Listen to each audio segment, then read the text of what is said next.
A long time ago, in a small village, lived an old man and his wife.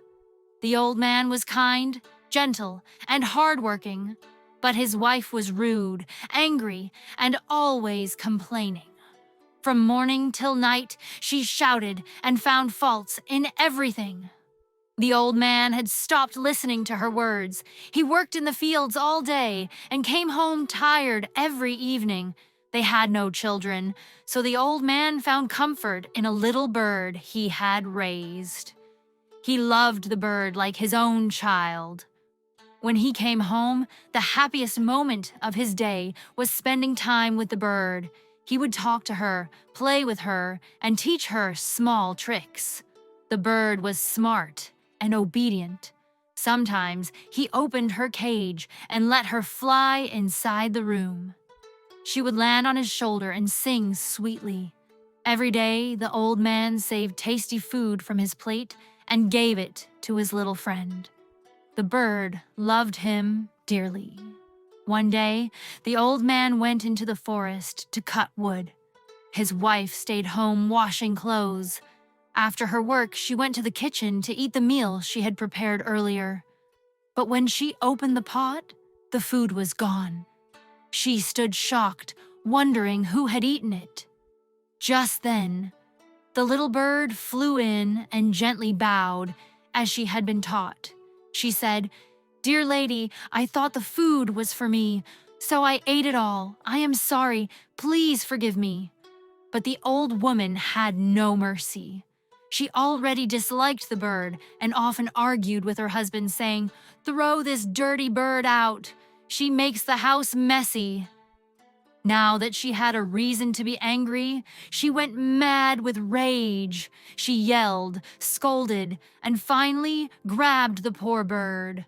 The little bird opened her wings and lowered her head, trying to show regret. But the cruel woman didn't care. She went inside, took a pair of scissors, and cut the bird's tiny tongue.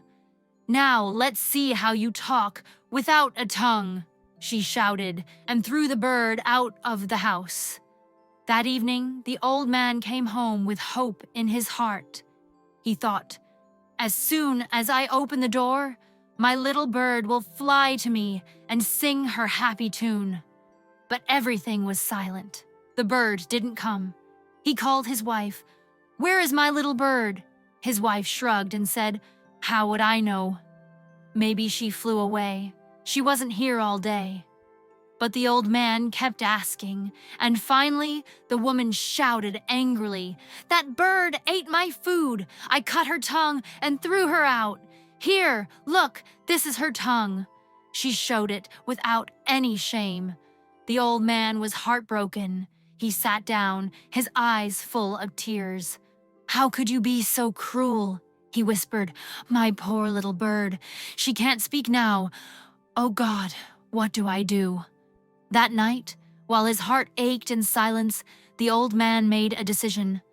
"I will go and find her tomorrow," he thought, and with that, he fell asleep. The next morning, as the sun rose behind the mountains, the old man began his journey. He walked up the hills, through the forests, calling out, "Where are you, my little bird with the cut tongue?" He didn't eat or rest. As the sun began to set, he reached a thick bamboo forest. There, sitting on a branch, was his little bird. She looked at him with shining eyes. The old man ran to her, and she bowed as she used to.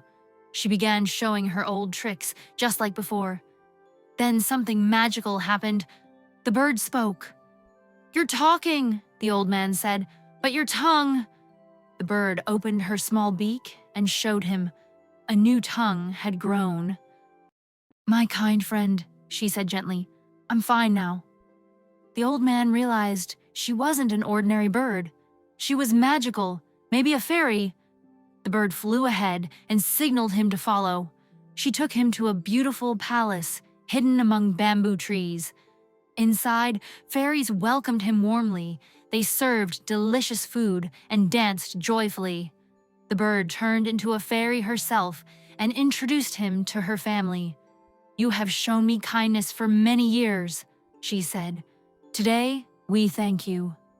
Before he left, the fairy offered him 2 treasure boxes, one big and one small. The old man chose the small one, saying, "I'm old now. I cannot carry heavy things." The fairies placed the box on his back and waved goodbye. The bird turned back into her old self and flew with him a little way. When he reached home, his wife was furious. "Where were you?" she shouted. But when he opened the treasure box, her eyes grew wide. It was filled with gold, silver, and fine cloth. The old man told her everything, but when she heard he had left the big box, she became greedy. "You fool! Why didn't you bring the big one?" That night, she could not sleep. Early the next morning, she forced the old man to tell her the way. Though he warned her, she didn't listen. She walked for hours and finally reached the bamboo forest. She shouted, "Where's the house of the bird with the cut tongue?" Soon, the palace appeared. The fairy came out politely and asked how she could help. "Give me the big treasure box. My husband left it here," the woman said rudely. The fairy said nothing. She quietly asked her servants to bring the big box. The greedy woman grabbed it and left without even saying thank you. The box was heavy, and she had to stop often. Her curiosity grew stronger. Finally, she opened it. But instead of gold, snakes, frogs, and insects jumped out. They chased her, bit her, and scared her. She screamed and ran back home empty-handed, learning a painful lesson. Greed always brings trouble.